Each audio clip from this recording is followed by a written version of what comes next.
सनातन धर्म की अनंत कथाधारा में एक ऐसा पुराण है जो भक्ति, धर्म और आदर्श जीवन का दिव्य मार्ग दिखाता है। पद्म पुराण।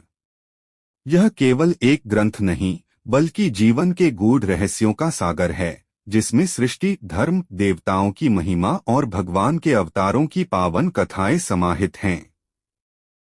अब तक आपने स्वर्गखंड की अद्भुत और मनोहर कथाओं का श्रवण किया। देवताओं के लोक, उनके वैभव और धर्म के सूक्ष्म रहस्यों को जाना। और अब समय है उस दिव्य चरित्र में प्रवेश करने का, जिसका स्मरण ही पापों का नाश कर देता है, जिसका नाम ही हृदय को शुद्ध कर देता है। यह है मर्यादा पुरुषोत्तम श्री राम का पावन चरित्र।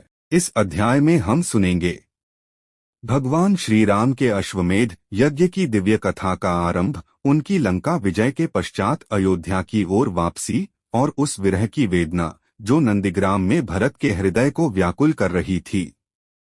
यह कथा केवल इतिहास नहीं है, यह है भक्ति, त्याग, प्रेम और धर्म की सर्वोच्च पराकाष्ठा। तो आइए, मन, वचन और कर्म से पवित्र होकर, श्रद्धा और भक्ति के साथ इस दिव्य कथा में प्रवेश करें।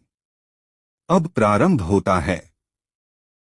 पद्म पुराण के इस पावन अध्याय का दिव्य वाचन नारायण नमस्कृत्य नरं चैव नरोत्तमम् देवी सरस्वती व्यासं ततो जयमुदीरयेत। ऋषि बोले महाभाग सूत जी, हमने आपके मुख से समूचे स्वर्गखंड की मनोहर कथा सुनी। आयुष्मान, अब हम लोगों को श्री रामचंद्र जी का चरित्र सुनाइए। सूत जी ने कहा, महर्षिगण, एक समय मुनिवर वात्यायन ने पृथ्वी को धारण करने वाले नागराज भगवान अनंत से इस परम निर्मल कथा के विषय में प्रश्न किया। श्री वात्यायन बोले, भगवन शेषनाग, मैंने आपके मुख से संसार की सृष्टि और प्रलय आदि के विषय की सब बातें सुनी। भूगोल, खगोल, ग्रहतारे और नक्षत्र आदि की गति का निर्णय, महत्तत्व आदि की सृष्टियों के तत्व का पृथक पृथक निरूपण तथा सूर्यवंशी राजाओं के अद्भुत चरित्र का भी मैंने श्रवण किया है। इसी प्रसड़ में आपने भगवान श्री रामचंद्र जी की कथा का भी वर्णन किया है, जो अनेकों महापापों को दूर करने वाली है। परंतु उन भगवान श्री रामचंद्र जी के अश्वमेध यज्ञ की कथा संक्षेप से ही सुनने की मिली, अब मैं उसे आपके द्वारा विस्तार के साथ सुनना चाहता हूँ। यह वही कथा है जो कहने, सुनने तथा स्मरण करने से बड़े बड़े पातकों को भी नष्ट कर डालती है। इतना ही नहीं, वह मनोवांछित वस्तु को देने वाली तथा भक्तों के चित्त को प्रसन्न करने वाली है। भगवान शोएश ने कहा, ब्राह्मणों, आप ब्राह्मण कुल में श्रेष्ठ एवं धन्यवाद के पात्र हैं, क्योंकि आपको ऐसी बुद्धि प्राप्त हुई है जो श्री रामचंद्र जी के युगल चरणारविंदों का मकरंद पान करने के लिए समागम को श्रेष्ठ बतलाते हैं। इसका कारण यही है कि सत्सड़ होने पर श्री रघुनाथ जी की उस कथा के लिए अवसर मिलता है जो समस्त पापों का नाश करने वाली है।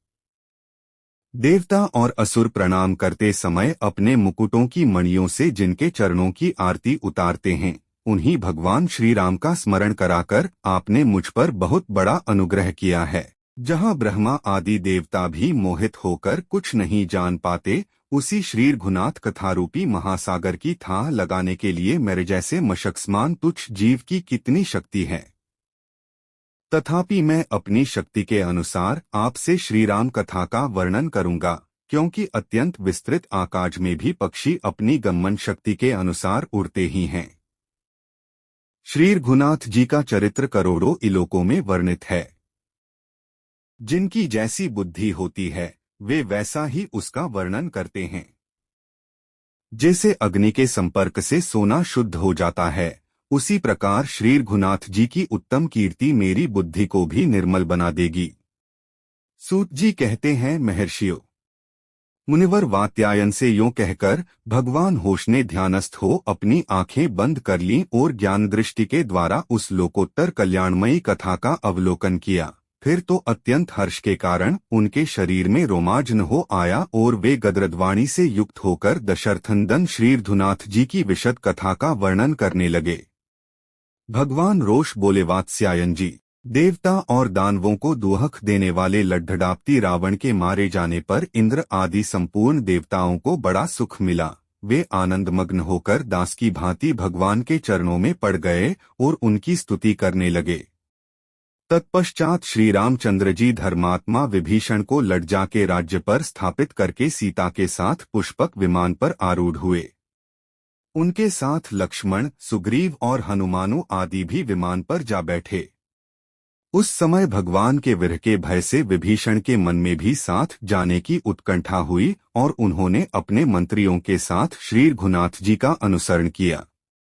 इसके बाद लड्डू और अशोक वाटिका पर दृष्टि डालते हुए भगवान श्री राम तुरंत ही अयोध्यापुरी की ओर प्रस्थित हुए। साथ ही ब्रह्मा आदि देवता भी अपने अपने विमानों पर बैठकर यात्रा करने लगे। उस समय भगवान श्री राम कानों को सुख पहुंचाने वाली देवदुंदुभियों की मधुर ध्वनि सुनते तथा मार्ग में सीता जी को अनेकों आश्रमों से युक्त तीर्थों, मुनियों, मुनिपुत्रों तथा पतित्रता मुनिपत्रियों का दर्शन कराते हुए चल रहे थे। परम बुद्धिमान श्री रघुनाथ जी ने पहले लक्ष्मण के साथ जिन जिन स्थानों पर निवास किया था वे सभी सीता जी को दिखाए। इस प्रकार उन्हें मार्ग के स्थानों का दर्शन कराते हुए श्री रामचंद्र जी ने अपनी पूरी अयोध्या को ही देखा। फिर उसके निकट नंदीग्राम पर दृष्टिपात किया, जहां भाई के वियोग जनित अनेकों दुखमय चेहलों को धारण करके धर्म का पालन करते हुए राजा भरत निवास कर रहे थे। उन दिनों वे जमीन में गड्ढा खोदकर उसी में सोया करते थे। ब्रह्मचर्य के पालन पूर्वक मस्तक पर जटा और शरीर में वल्कल वस्त्र धारण किए रहते थे। उनका शरीर अत्यंत दुर्बल हो गया था। वे निरंतर श्री रामचंद्र जी की चर्चा करते हुए दुहक से आतुर रहते थे। अन्न के नाम पर तो वे जौ भी नहीं आहरण करते थे तथा पानी भी बारंबार नहीं पीते थे। जब सूर्यदेव का उदय होता तब वे उन्हें प्रणाम करके कहते, जगत को नेत्र प्रदान करने वाले भगवान सूर्य, आप देवताओं के स्वामी हैं, मेरे महान पाप को हर लीजिए। हाय, मुझसे बढ़कर पापी कौन होगा। मेरे ही कारण जगत पूज्य श्री रामचंद्र जी को भी वन में जाना पड़ा। सुकुमार शरीर वाली सीता से सेवित होकर वे इस समय वन में रहते हैं। अहो, जो सीता फूल की शब्या पर पुष्पों की डंठल के स्पर्श से भी व्याकुल हो उठती थीं और जो कभी सूर्य की धूप में घर से बाहर नहीं निकली, वे ही पतिव्रता जनक किशोरी आज मेरे कारण जंगलों में भटक रही हैं। जिनके ऊपर कभी राजाओं की भी दृष्टि नहीं पड़ी थी, उन्हीं सीता को आज की रात लोग प्रत्यक्ष देखते हैं। जो यहाँ मीठे मीठे पकवानों को भोजन के लिए आग्रह करने पर भी नहीं खाना चाहती थीं, वे जानकी आज जंगली फलों के लिए स्वयं याचना करती होंगी। इस प्रकार श्री राम के प्रति भक्ति रखने वाले महाराज भरत प्रतिदिन प्रातःकाल सूर्योपस्थान के पश्चात उपर्युक्त बातें कहा करते थे। उनके दुहक सुख में समान रूप से हाथ बैठाने वाले शास्त्रचतुर, नीतिज्ञ और विद्वान मंत्री जब भरत जी को सांत्वना देते हुए कुछ कहते तब वे उन्हें इस प्रकार उत्तर देते थे, अमात्यगण, मुझ भाग्यहीन से आप लोग का यों बातचीत करते हैं। मैं संसार के सब लोगों से अधम हूँ, क्योंकि मेरे ही कारण मेरे बड़े भाई श्री राम आज वन में जाकर कष्ट उठा रहे हैं। मुझ अभागे के लिए अपने पापों के प्रायश्चित करने का यह अवसर प्राप्त हुआ है। आत्म मैं श्री रामचंद्र जी के चरणों का निरंतर आदर पूर्वक स्मरण करते हुए अपने दोषों का मार्जन करूंगा। इस जगत में माता सुमित्रा भी धन्य हैं। वे ही अपने पति से प्रेम करने वाली तथा वीर पुत्र की जननी हैं, जिनके पुत्र लक्ष्मण सदा श्री रामचंद्र जी के चरणों की सेवा में रहते हैं। इस प्रकार भ्रातवत्सल भरत जहाँ रहकर उच्च स्वर से विलाप किया करते थे, उस नंदीग्राम को भगवान श्री राम ने देखा।